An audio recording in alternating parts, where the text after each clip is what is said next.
रामेश्वर असं नाव पडलं जातं. महाराज लक्ष देऊ नाही का म्हणून अजूनही बघा, रामेश्वरला जर तुम्ही गेलात तर दोन पिंड तुम्हाला दिसतील, एक रामेश्वर आणि दुसरं विश्वलिंग आहे. गोड आहे महाराज, हनुमंतानं मांडलेली ती लिंग आहे. त्या पवित्र असणाऱ्या लिंगेची सुद्धा पूजा केली जाते. रामेश्वरची सुद्धा या ठिकाणी कथा सांगितली जाते. किती ज्योतिर्लिंग झाली आपली आता?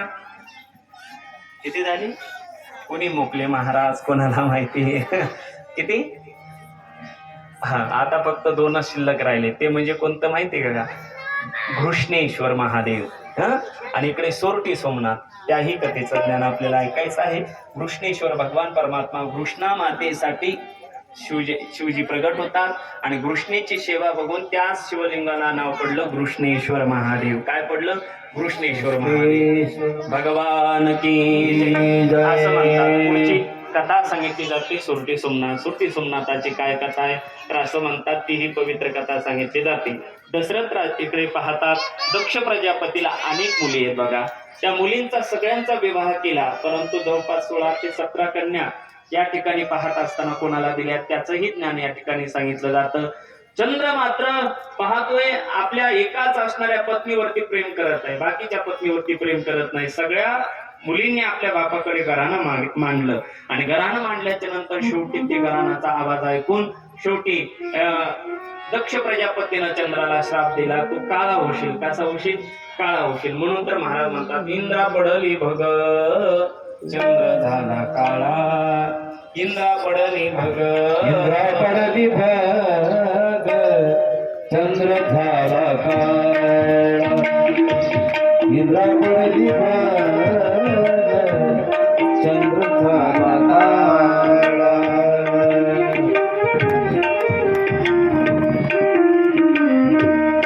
हो, इंद्रा पडली भग चंद्र झाला काळा. नारद चुकला चाळा, भजनाचा श्राप लागला. पण शेवटी आपला जावई त्या श्रापापासून मुक्त व्हावा यासाठी मात्र पुन्हा चंद्राने इकडे भगवान शंकराची साधना केली. तो सोरटी सोमनाथाचं ज्योतिर्लिंग सांगितलं जातं. असे जवळपास 12 ज्योतिर्लिंगाची कथा या ठिकाणी मांडली जाते. तुम्ही म्हणाल महाराज पुढे काय कथा आहे? त्या अशा अनेक कथा या ठिकाणी सांगितल्या जातात. 12 ज्योतिर्लिंगाची कथा आहे. आणि इथे तुम्ही म्हणता महाराज कालपासून आम्ही सगळेजण पाहतो, जवळपास रोज मधली सुट्टी होते, पण आता 4 वाजून जवळपास 6 मिनिटं झाली, मधली सुट्टी नाही घेतली. त्याचं कारण आज कथेची काय आहे सांगता. आज कथेची पगार आहे. पगार म्हणजे तुम्ही असं मनात आणू नका, कथा संपल्यास महाराज आम्हाला सगळ्याला 500-500 रुपये देणार आहेत असं मनात आणू नका. मी गरीब माणूस आहे. पगार म्हणजे काय? या 7 दिवसामध्ये तुम्ही कमवलेलं जे पुण्य आहे त्या पुण्याचा साठा तुम्हाला मिळणार आहे महाराज. विशेष आज कथेचे सांगत आहे. 7 दिवस कथा करण्याचा योग या ठिकाणी प्राप्त झालेला आहे. अशा सुंदर शिवजीच्या कथा आहेत. शिवजीची कथा कधीच न संपणारी कथा आहे. भागवत कथा तरी आपण 7 दिवस करू शकतो, पण शिव महापुराण कथेला अशी काय अट नाही की तुम्ही 7 दिवस करा, 3 दिवस करा, असं काही नाही. तुम्ही कितीही दिवस करू शकता. 3 दिवस करू शकता, 7 दिवस करू शकता, 9 दिवस करू शकता, 11 दिवस करू शकता, 21 दिवस करू शकता, अथवा 1 महिना, अथवा 6 महिने, 1 वर्ष सुद्धा शिव महापुराण कथा आपण ऐकू शकतो. पण आपल्याकडे तेवढा वेळ नसल्यामुळे आपण थोडक्यात सप्तदिनाची कथा ऐकून मात्र ही पाहण्याचा योग प्राप्त झाला.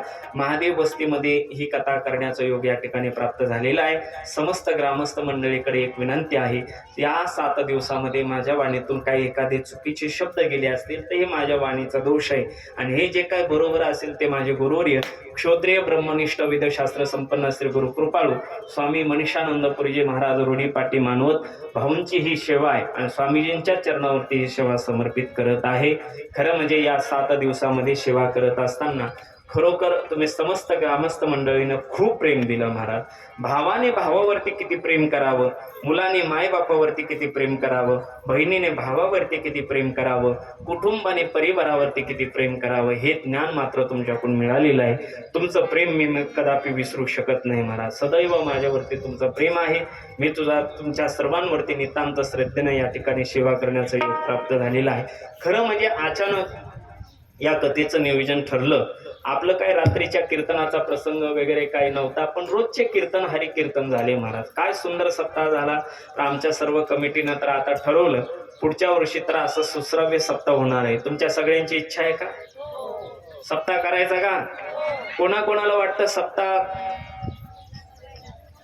करू नये? कोणाकोणाला वाटतं सप्ताह आपल्या गावामध्ये झाला पाहिजे? वा वा महाराज, 100 पैकी 101% सगळ्या लोकांना इच्छा आहे की आपल्या गावामध्ये अखंड हरिनाम सप्ताह झाला पाहिजे. पुढच्या वर्षी सप्ताहाचं नियोजन करत असताना मी उद्या काल्याच्या कीर्तनाला सुद्धा येणार आहे बरं का. म्हणून पुढच्या वर्षी आपल्या सप्ताहाचं नियोजन करत असताना 2 महिन्याच्या अगोदर तयारी राहणार आहे. पुढच्या वर्षी जर कोणाला अन्नदानाची सेवा घ्यायची असेल, अन्नदानाची कोणाला घ्यायची का अन्नदानाची सेवा? वा वा वा, पाठीमागं हात तयार झाला. वा वा, राठोडबाई आमच्या बरं का, राठोडबाई सुद्धा या ठिकाणी अन्नदानाची सेवा घेणार. मुंडे साहेब आपले मुंडे भाऊ सुद्धा घेणार. पलीकडे काय नाव म्हणले हो? जाधवर भाऊ. वा, जाधवर भाऊ सुद्धा अन्नदानाची सेवा घेणार. बाई काय नाव तुमचं म्हणले?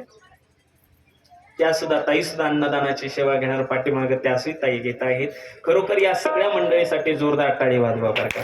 म्हणून आपल्याला पुढच्या वर्षी खूप मोठा सप्ताह आपल्या या महादेव वस्तीमध्ये करायचा आहे. अखंड हरिनाम सप्ताह करायचं. जर पुढच्या वर्षी जर कथेचे यजमान कोणाला व्हायचं असेल, यजमान कोणाला जर होण्याची इच्छा असेल तर आज त्यांना श्रीफळ दिलं जाणार आहे बरं का. श्रीफळ दिलं जाणार आहे. जर मनातली मनात इच्छा करा आणि ज्यांची इच्छा असेल त्यांनी श्रीफळ घ्या. खूप काय मोठा खर्च लागत नाही, सगळ्यांना ज्ञात आहे.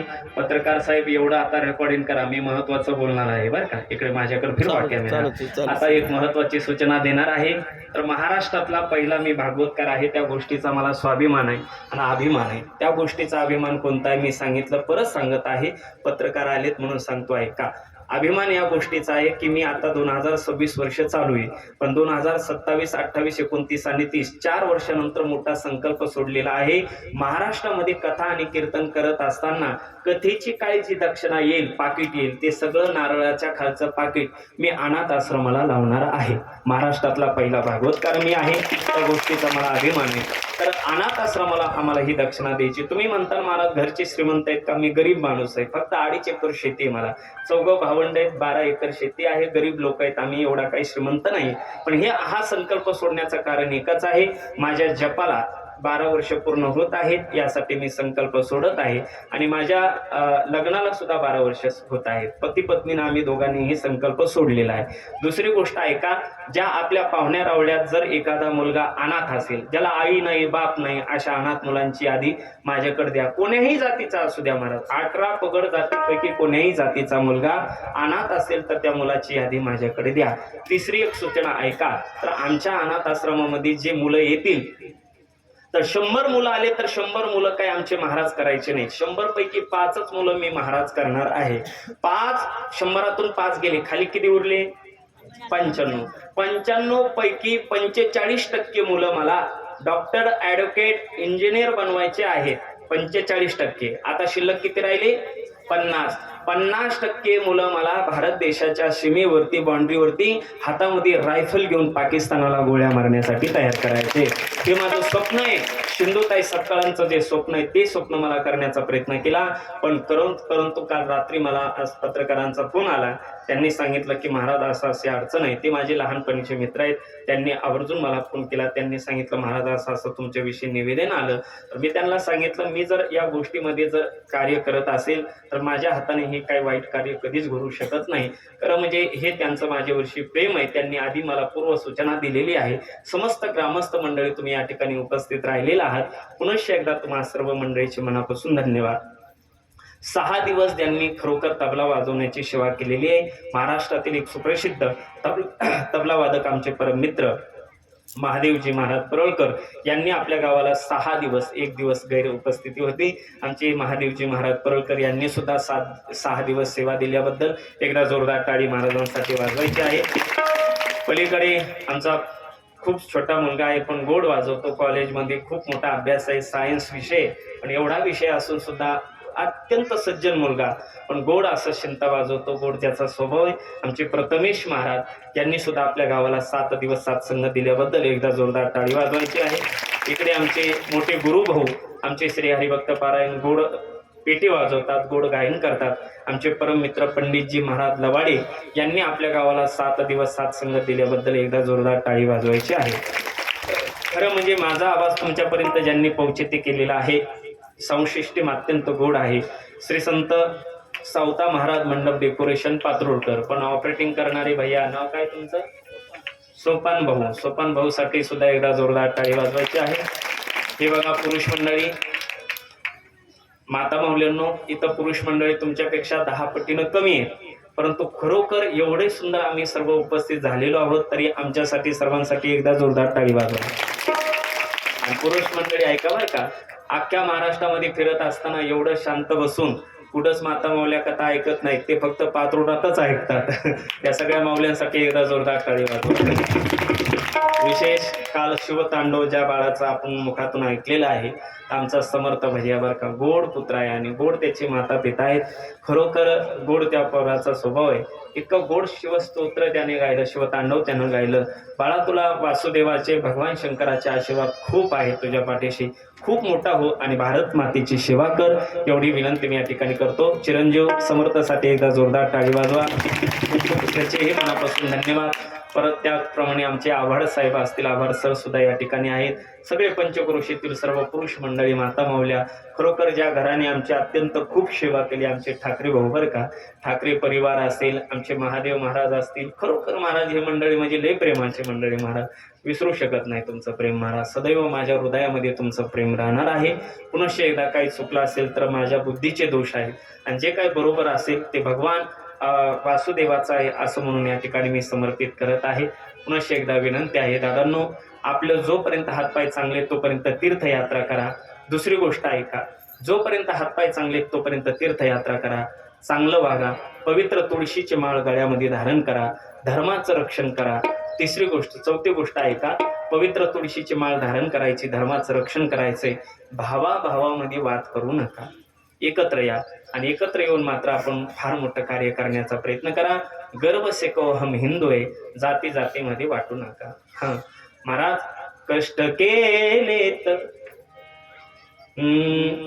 कष्ट केले तर माझ्या राजाने, जाती जातीत वाटू नका रे. खूप गोड आहे, माझा आवाज बसलेला आहे, मी गाऊ शकत नाही, पण लय गोड आहे. माझ्या राजाने असं म्हणतात, ज्या राजानं सगळ्या 18 पगड जाती एकत्र आणल्या, त्या जाती जातीमध्ये वाद करण्याचा प्रयत्न करू नका, सदैव एकत्र या. वारकरी संप्रदायाचा ध्वजा फार उंच करत राहा, एवढी विनंती या ठिकाणी करतो. आणि पुन्हा एकदा, आता मी जास्त न बोलता पुढे उत्तर पूजा वगैरे केली जाणारच आहे, पण त्या अगोदर आमचे परम मित्र श्री हरिभक्त पारायण आमचे बाळासाहेबजी महाराज फपाळ यांना विनंती करेल की त्यांनी विकासनामा या पत्रकाराची सुंदर ते जाहिरात करतात, आपण 2 शब्द आपल्या मुखातून सर्वांना बोलावे अशी विनंती मी त्यांच्यासाठी करत आहे. एक माईक त्यांच्याकडे सुद्धा द्यायचा आहे, एकदा त्यांच्यासाठी जोरदार टाळी वाजवा.